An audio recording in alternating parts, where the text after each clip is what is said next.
আপনি একজনকে প্রচুর পরিমাণের ভালোবাসা ফেলছেন, একজনের মায়ায় পড়ে গেছেন, এখন তাকে ভুলতে পারতেছেন না, কিন্তু সে আপনাকে ছাইরা চলে গেছে। এটা আপনার চিন্তা হইলে আপনার প্রচুর পরিমাণের কষ্ট লাগে।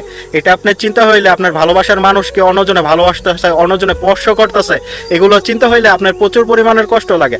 আসলে ভাইয়া এগুলো চিন্তা করে আপনার কষ্ট পায় কোনো লাভ নাই।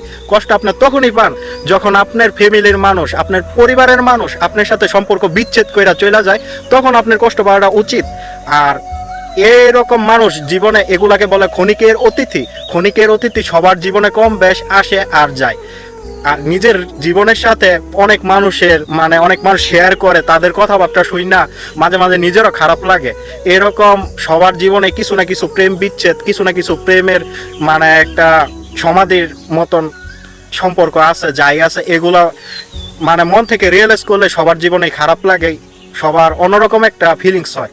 যাই হোক, এগুলা চিন্তা ভাবনা কইরা কখনো নিজেকে অন্যরকম মন মানসিকতা সৃষ্টি করবে না, নিজে অন্যরকম হয়ে যাবেন না। তো এখন মনে করেন কষ্ট কষ্ট সবারই জীবনে কম বেশ আছে। আর আরেকটা কথা আছে না, দেয়ালে পিঠ থেকে গেলে সবকিছু হজম হয়ে যায়। এই যে দেখেন, আমার মনে করেন কষ্ট হজম হয়ে গেছে, পিঠ থেকে গেলে কষ্ট হয়ে গেছে, হজম হয়ে গেছে। আর এক সময় দেখবেন আপনারও আছে না, দেয়ালে পিঠ থেকে আপনার কষ্ট হজম হয়ে যাবে। আর ভাইয়া এত প্যারা নেওয়ার তো কোনো কারণ নাই। আসি না, আসি তো ভাইয়া, তো এত প্যারা নিতেছেন কেন?